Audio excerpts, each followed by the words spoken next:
Saudara-saudari terkasih, jumpa kembali dalam Lilin Sabda, edisi di bulan yang baru, yaitu 1 Mei 2024. Hari ini dalam kalender liturgi juga adalah peringatan fakultatif Santo Yusuf Pekerja. Dalam liturgi yang hari biasa, kita akan membaca Injil Yohanes 15, 1-8 yang berbicara mengenai Yesus sebagai pokok anggur. Sementara kali ini dalam Lilin Sabda kita akan membahas Injil yang digunakan untuk perayaan Santo Yusuf Pekerja, yaitu dari Injil Matius bab 13 ayat 54-58. Setibanya di tempat asalnya, Yesus mengajar orang-orang di situ dan di rumah ibadat mereka. Mereka pun takjub dan berkata, "Dari mana diperolehnya hikmat itu dan kuasa mengadakan mukjizat-mukjizat itu? Bukankah ibunya bernama Maria? Bukankah ia ini anak tukang kayu? Bukankah ibunya bernama Maria dan saudara-saudaranya Yakobus, Yusuf, Simon, dan Yudas?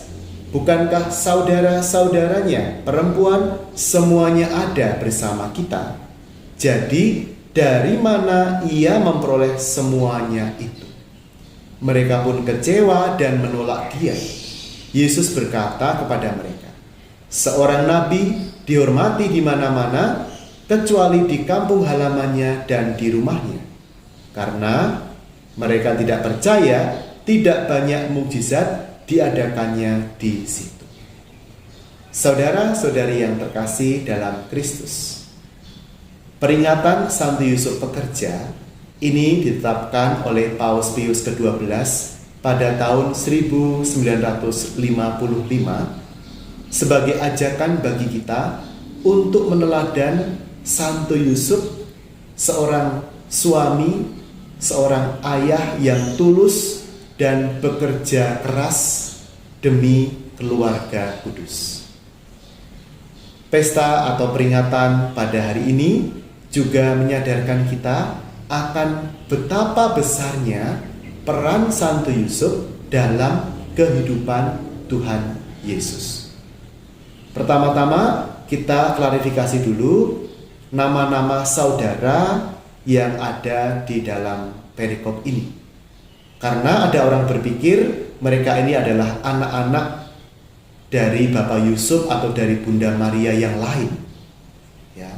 Jadi ada yang menganggap nama-nama ini adalah saudara atau adik atau saudara kandung dari Tuhan Yesus.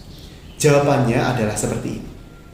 Dalam bahasa Ibrani, dalam bahasa Yunani, kata untuk saudara itu artinya sama persis seperti kata saudara dalam bahasa Indonesia.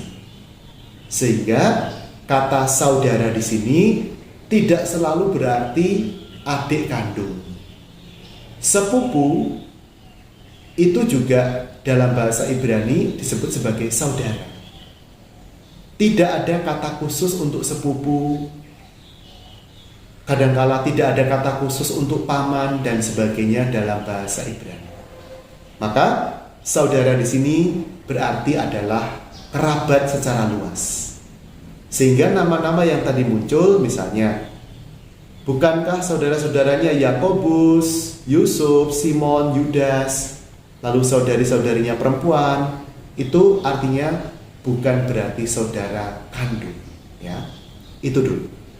Yang kedua, bahwa Santo Yusuf itu sebagai tukang kayu, dia sangat mempengaruhi pengajaran Tuhan Yesus.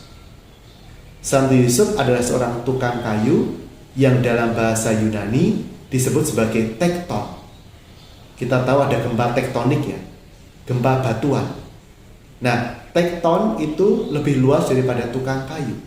Dia adalah tukang bangunan yang bisa membangun dari batu, dari logam, dari gading, dan sebagainya. Dan juga tentu dari kayu. Nah, Yesus selama masa kecil beliau sampai masa dewasa muda beliau belajar bekerja bersama Santo Yusuf. Karena itu Yesus dalam Injil hari ini dikatakan, bukankah ia ini anak tukang kayu, anak tekton? Ya. Jadi pekerjaan Yesus itu membentuk identitas Yesus. Dan pengajaran Yesus dipengaruhi oleh pengajaran Santo Yusuf yang adalah seorang tukang bangunan. Ya. Misalnya Yesus bersabda, siapa yang mendengar dan melaksanakan sabdanya seperti orang yang membangun di atas batu. Ya. Santo Yusuf kan membangun juga di atas batu, bukan di atas pasir. Ya kan? Kemudian firman Yesus yang lain, bahwa batu yang dibuang oleh tukang-tukang bangunan telah menjadi batu sendi, batu penjuru.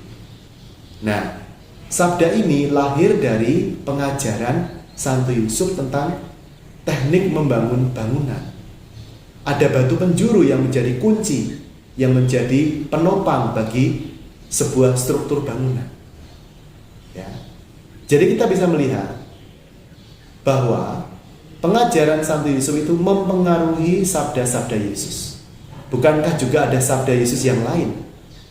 Bahwa kita orang munafik seringkali ya, itu melihat selumbar atau potongan serpihan kayu kecil di mata orang lain. Sementara di mata kita sendiri ada balok dan kita tidak melihat. Selumbar dan balok itu kan dari dunia tukang kayu. Ya. Jadi mau diakui atau tidak, Santo Yusuf itu perannya besar sekali dalam pengajaran Yesus. Ya, Yesus mengambil perumpamaan-perumpamaan untuk pengajarannya juga dari dunia tukang kayu. Oleh karena itu, kita diajak untuk juga menanamkan semangat kerja kepada generasi muda kita, kepada diri kita sendiri. Jangan kita bermalas-malasan, tetapi tanamkanlah sikap kerja keras, sikap berjuang, ya, tidak memanjakan anak, tidak memanjakan diri sendiri, ya, tapi kita berusaha menjadi pekerja yang tulus dan jujur, seperti teladan Santo Yusuf pekerja. Semoga Tuhan memberkati kita. Semoga Santo Yusuf mendoakan agar mereka yang belum mendapat pekerjaan segera mendapat pekerjaan, dan kita yang sudah bekerja semakin berbuah dalam pekerjaan kita. Tuhan memberkati kita. Dalam nama Bapa, Putra, dan Roh Kudus. Amin.